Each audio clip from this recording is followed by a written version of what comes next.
And we are into week 6 of the Ward's 10 Best Interiors competition for 2014. We're going to talk a bit about some of the vehicles that we've had in the office recently.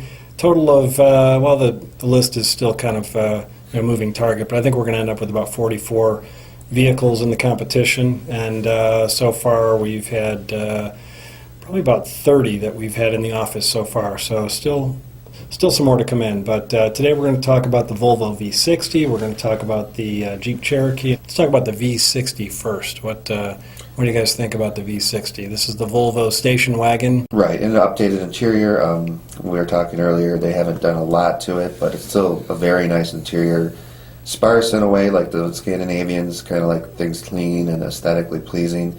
Yet very functional interior and a good use of color. I said it was a burnt orange and black kind of color scheme. You said it was more of a caramel. Looks like a caramel apple. Yeah, I mean it goes well together with the black, accents each other well, and it goes well with the car. And I think, like we were talking earlier, the seats are the best in the business. I mean, very comfortable. Yeah, very comfortable seats are like a big bear hug. Big bear hug from Sweden. And I really liked also the I think they call it graphite aluminum trim pieces you see in the door panel. You know, it's for the door pulls and it kind of surrounds the HMI there. That's really well done. I was trying to figure out if that was real steel or if it was faux. You know, if it was hard to plastic. tell, but it's good quality. It's very good. It's very nice. It's very well done.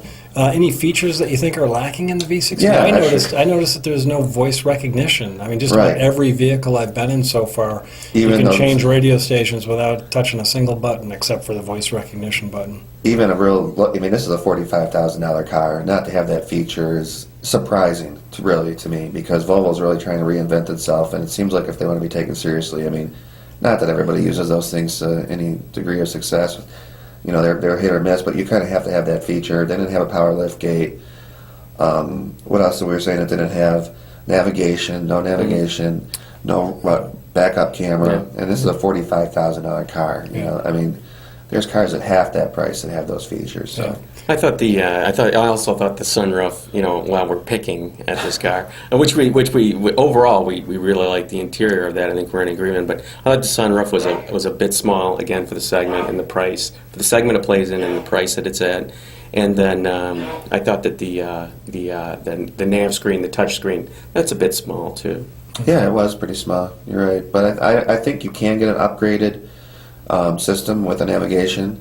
I'm sure that would add on a couple grand to the price. So, you know, you're pushing $50,000 there, but it is available. So, and I do really like the gauge package that you get. Yes. Especially the Speedo, where it has that sort of fade to black on it, where you that just was get the nice. first The few TFT digits, and the screens. rest of it's black. It's very cool. Nice. Now, you were on the Volvo program Right. recently, and so do they consider this interior to be new or slightly redesigned? Because as I look at that V60 interior, I see a lot of carryover themes, especially the center floating stack where you have a storage bin in behind, basically a flat board where you have all your HVAC controls and a lot of your radio controls, and the sweeping trim on the door looks very familiar. There's just it seems like there's a lot of content on there, or a lot of stylistic features that seem to carry over. And I'm just wondering if there is enough truly new content, for this to be considered a winner. They said it was upgraded, and I think you're right. A lot of it was carryover. I think some of the new technology was new, like the TFT screen, because when it comes up, you see the silhouette of the car, like you mentioned. And also, I don't know if you noticed, when the speedometer's displayed, it doesn't really show the numbers until you get up to them, like as you're accelerating. Right.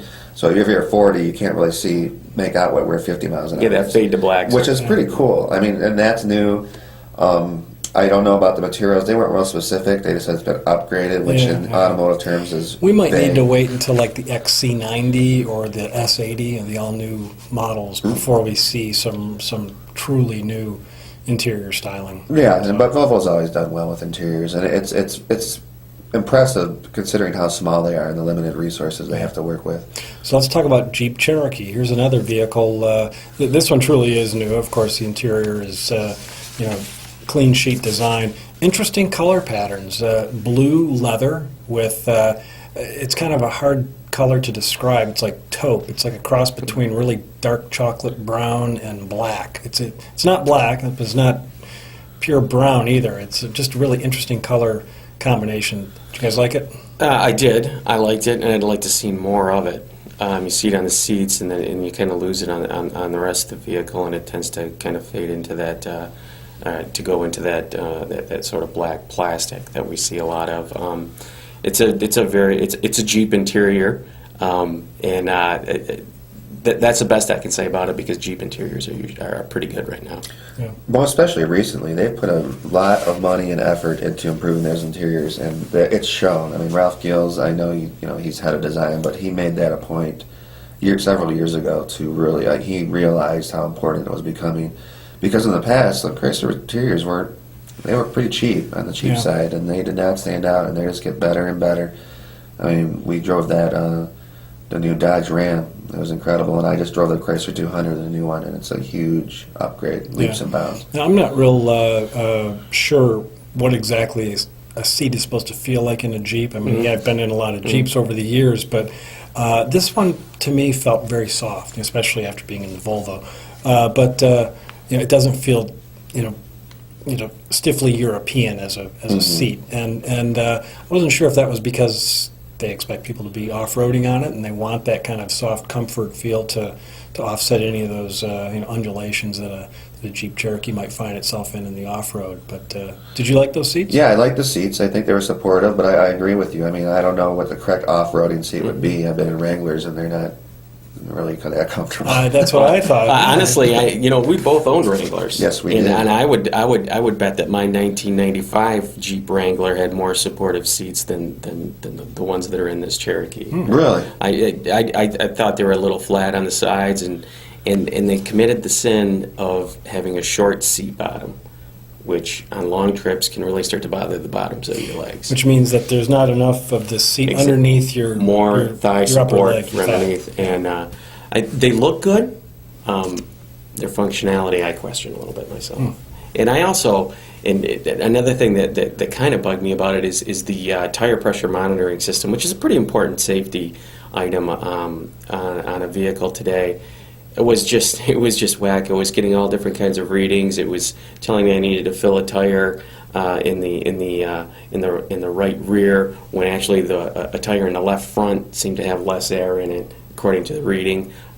Might have had a little bit to do with the weather. We've had some really cold weather here in Michigan, and I did notice as it warmed up, we had that one warm-up day.